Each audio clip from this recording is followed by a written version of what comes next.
exactly how it should be. Stop. I can see it from back here. Okay.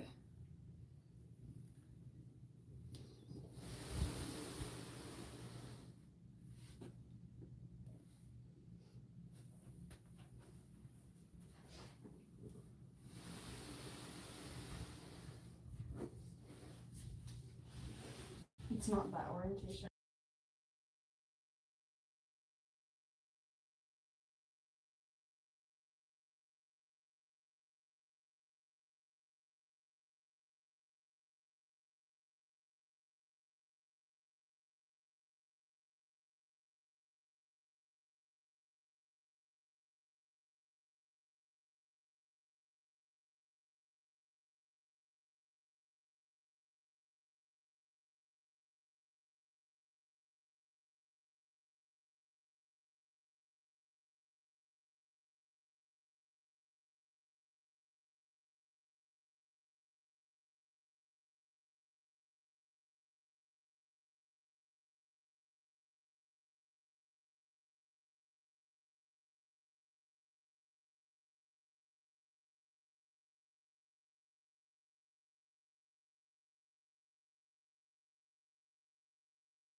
$7.30.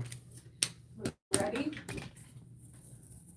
I'm gonna have some water because I know I'll need a lot of it. Are you ready? Are we unmuted? We're unmuted, so we're ready to roll. Hey everybody, I'm Natalia Bonner. Welcome to the 9 Patchalong 5.0. This is block number 2's official live follow-up video. So I've got some fun tips and tricks to share with you today. Before we get into that though, I just have to say that I have absolutely loved seeing everybody's progress so far in our Piece and Quilt Show and Tell Facebook group. It's one of my very favorite parts of teaching the classes that I teach online is seeing you guys share your progress and improve. And I know there's already been some major improvements happening in this group between blocks 1 and 2. So keep sharing. By block number 9, you're just going to be feeling so confident with machine quilting rulers. If you're wondering why I'm a crazy person, make sure you go check out yesterday's live follow-up video. All enrolled students can now find that video on your classroom dashboard. So if you've not yet enrolled in the 9 Patchalong 5.0 or picked up your machine quilting rulers, you can still do so over on our website, pieceandquilt.com. I don't know how to say .com. Did you have a question? No, Rita. Okay. Rita, shut up. Rita, Lance's mom. Oh, we know you. And I look like a crazy person, like always. Anyway, so I'm going to take off my crazy glasses and we'll talk a little bit about quilting. So I'm going to bring the camera down here. Today we are working on block number 2. Can you bring the camera down? So today we're working on block number 2. And here on my block number 2, I have already quilted out all of the circles. I did all of the markings. Now you can find the full lesson where I show you exactly how to do all of this in your classroom dashboard. And the lessons for enrolled students are archived in the classroom dashboard, so you have lifetime access once you enroll. And that's how all of my classes work. Once you enroll in my classes, you do gain lifetime access. Okay, so on this block right here, after I had quilted out my design, I still had the markings on my quilt. So in the lesson, I teach you how to mark it out. And I still had those markings, and I just loved the way that it looked. But you can see here, I don't know if you can see that good on camera, but from my original version to this, it looks a little bit different. And when I posted photos today, I know some of you picked up on what looks a little bit different. So as I was quilting this version out today, I decided to quilt right along all of the straight lines that I'd marked out. This is something you can choose to do on your design if you want, or you can skip it. But what I thought was so cool is how this secondary design came to life. And if you want something a little bit more modern, this is a perfect way to go. It's simplistic, straight lines and curves, and it creates such a cool impact. So with all of the blocks, I'm showing you how to quilt them on 9 patches. But really, you could do this. Let's say this was a complete patchwork quilt. I could quilt this design over and over and over and end up with some really awesome results. So by the end of this class, I hope that you have gained a lot of confidence to grab machine quilting rulers and start quilting. And you're going to be feeling so confident with the sway rulers. Okay, I love adding more detail though. So even though this block is so cool like this, I'm still going to dress it up. Now I know a lot of you struggled with keeping the chain. So the next thing I'm going to do to this block is I'm going to quilt the chain on this block. This is the point where I recommend getting out your companion design workbook. So this is design number 2. The really cool thing is you can scan this QR code in the design workbook and it'll take you right to the lesson video. So as soon as I release the lessons, then all of the QR codes start working as soon as that lesson is released. So it's like an extra bonus for everybody that has the design workbook. But this is the design all illustrated. So now you can start to add notes of what I'm doing here. So if the chain is what you're struggling with, I recommend that you get your design workbook and start making notes. If it means you need to watch the lesson video several times to understand and write notes, if you need to use the extra pages that we've included in here to break up the designs and write more notes, that is my intention with the design workbook. I know that we all learn different, and I want you to use these these designs that I'm teaching you, plus your workbooks for future quilts and future reference. I want these to be skills that you're able to take with you for the rest of your quilting journey. So once I have the foundation all quilted out on this design, this is where I'm going to add in the chain. Now, I have only additionally stitched the straight lines through here. These straight lines for this design do end up becoming a big part of the design. They become the reference points for the designs. So because I quilted on those, I'm still going to use those same lines. So what does that mean? To create the chain, I'm going to be quilting point to point curves. And I want you just to follow as I quilt the path and see how I create a snaking path to quilt this design without any stops and starts. So I'm going to start in my corner. You can start this design on any corner that works for you. This is just where I ended my quilting. So I'm going to start here, engage my machine, making sure that I do have my ruler foot here on my machine. I also am using the Sway 3 machine quilting ruler. Whenever I'm doing machine quilting with rulers, always remember gentle pressure. So gentle pressure on my hand as I'm guiding the machine, but also gentle pressure on my ruler as I'm guiding the machine next to the ruler.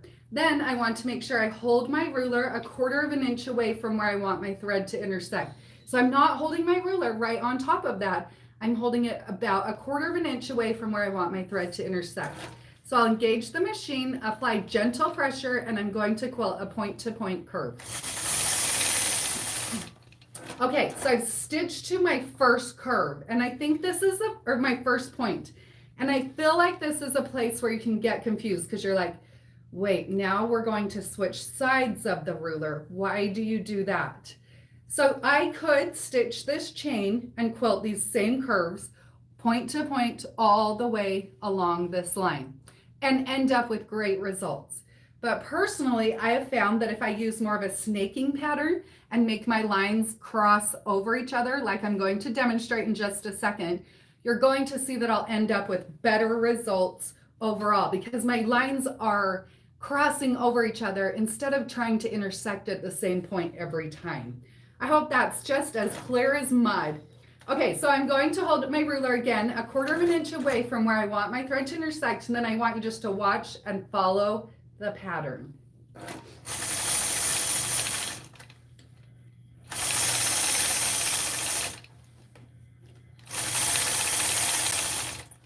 Point to point curves in the snake pattern.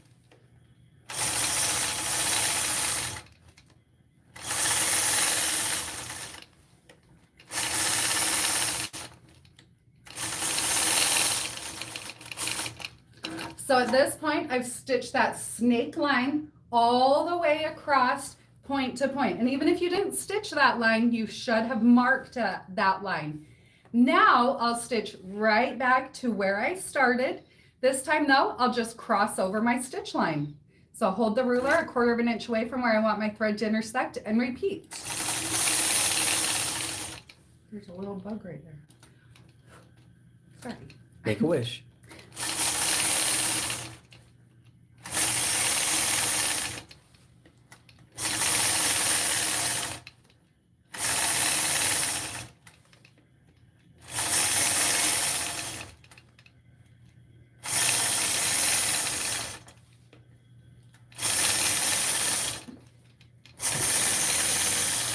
Okay, so there's the first part of my chain. I've stitched right back to where I began quilting. Now I'm going to travel up my ditch to this next point. So this is the point on that grid that I marked in the very beginning. Okay, so this time we're going to create a box. So you can see that the grid gives me this box. So I'm going to go along that box. So I'm going to stitch a whole box. Start here and go all the way around. We're actually going to do it twice. So watch as I quilt it out.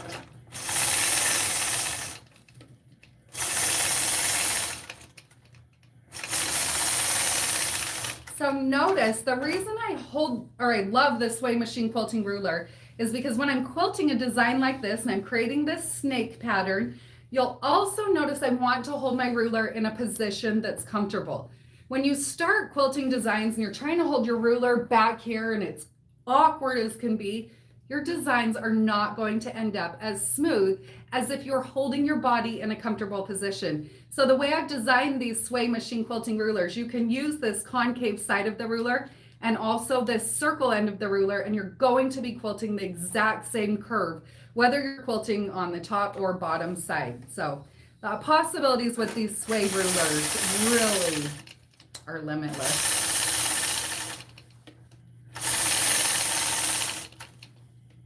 So now I'll turn, I'm stitching around that box and point to point curves.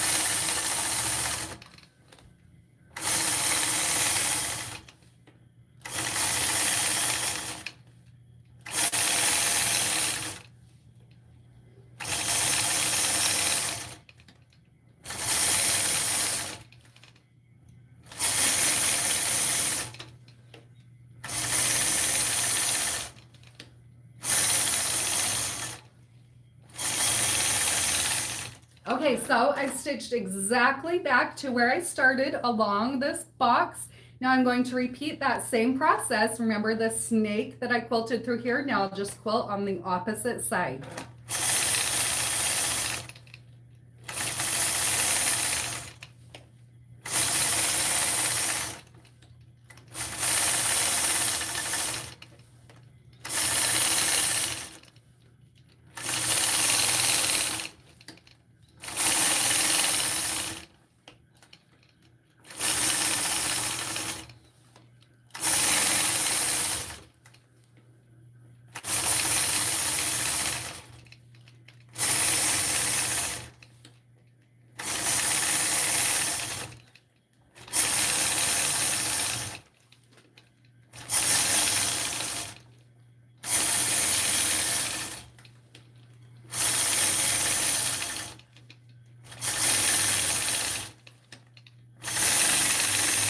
Okay, so now I've stitched again right back to where I started. So I have this straight line of melons, I guess you can call them, stitched through the center. Then I have the box.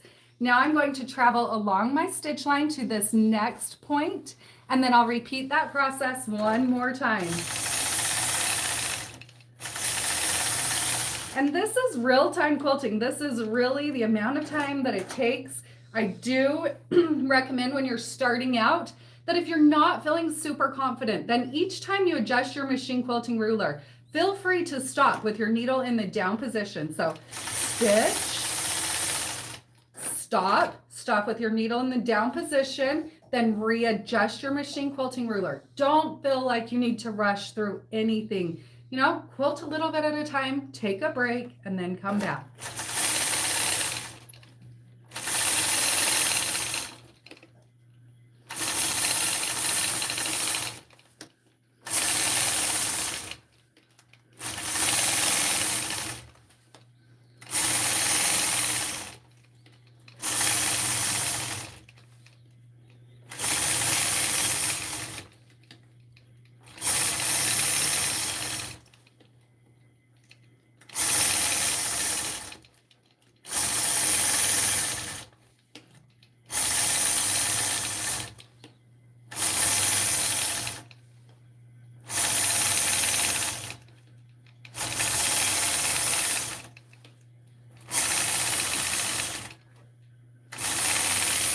Oh, and a thread break. Wow, does anybody else's thread break? Are there any questions while I rethread that, Brad? I have one, yeah. Okay. Do you float your quilt tops? Ooh, okay, so this is a great question. Sorry, I'm multitasking, so I'm not trying to not look. But this is a great question. In the lesson videos and even what you see here, my quilts look like they are so tight on my machine, and they're not. I have an extended base plate on my machine, which is the ruler base, which is absolutely an essential tool when you're machine quilting with rulers. And I did go into this quite a bit yesterday in the live, so make sure you check that one out. But it's an essential tool. Because it takes up such a large area of my base here that you see on camera, most often it gives this look that my quilts are super, super tight on the frame. But if you do have your quilts super tight on your frame, you're going to start getting skip stitches. It's going to cause tension problems. It's probably going to cause a lot of other problems. So you definitely want to make sure you have a bit of give and play as you're machine quilting. So I'm going to continue on and finish quilting this portion.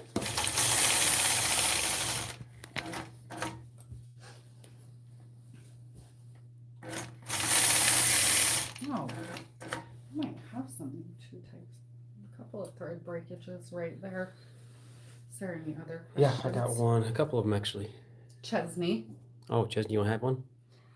Juliana asks, what do you use for side clamps? I've been running into my side clamps with my ruler plate. Okay, if you are running into your side clamps with your ruler plate, you can attach things to the sides to, you know, kind of deal with that. But this is a great time if you are machine quilting for clients to educate them on the importance of making sure your quilt backings are at least 4 inches larger than your quilt top on all 4 sides. And I know it sounds crazy and some people don't believe, but if you make sure that they're at least 4 inches larger all the way around, it's going to help it so you're not running into those side clamps. It's going to just make a world of difference.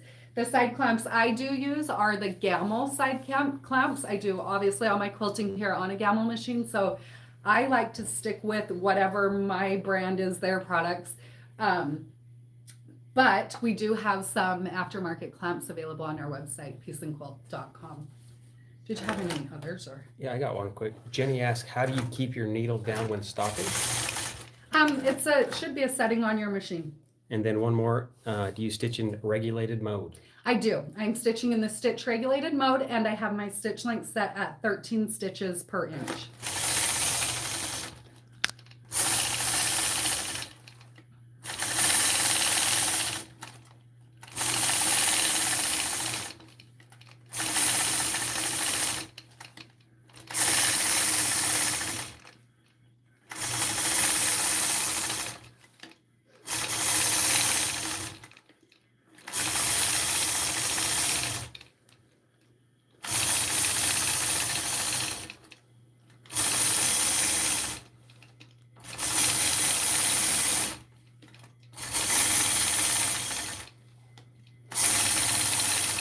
So when I'm quilting these curves, and really with all of my quilting, if I ever come to the point where I'm like, oh crap, I haven't held my ruler exactly where I wanted it to be, I do slightly adjust my rulers as I'm going.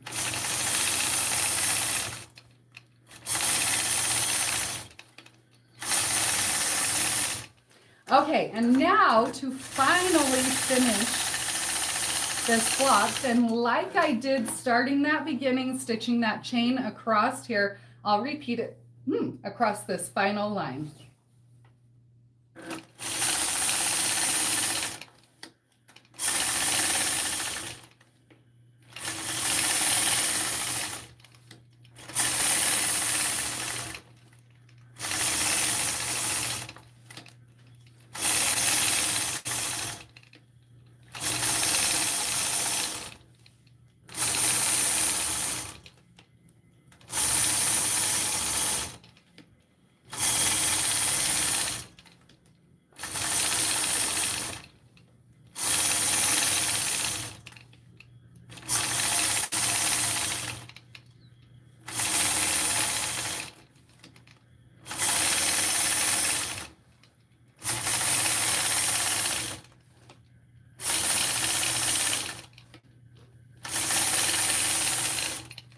And ta-da! Okay, I love instant gratification. You all know that. I'm pretty sure we all do. That's why we make quilts.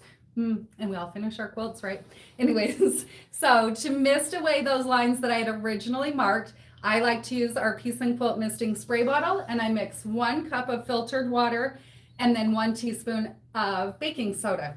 So on a real quilt, this is a real quilt, obviously, but like a client quilt, anything I'm quilting, at this point, I'll go through and mist away those marked lines.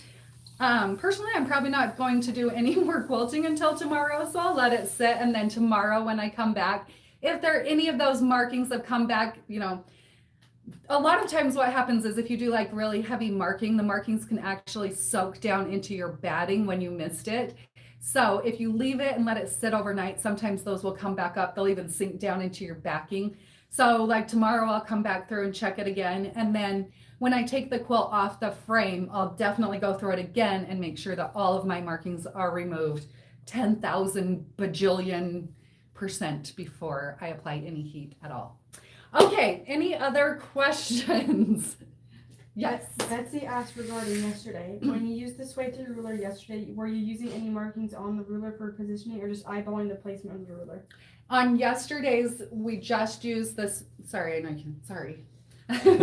Maybe kind of repeat the question in a little weird, because Okay. sometimes they can't hear it over here. So back to yesterday's block, the block number 1, when I was quilting that. The markings on the ruler that I used in block number 1, I just used the markings on the Sway 4 machine quilting ruler.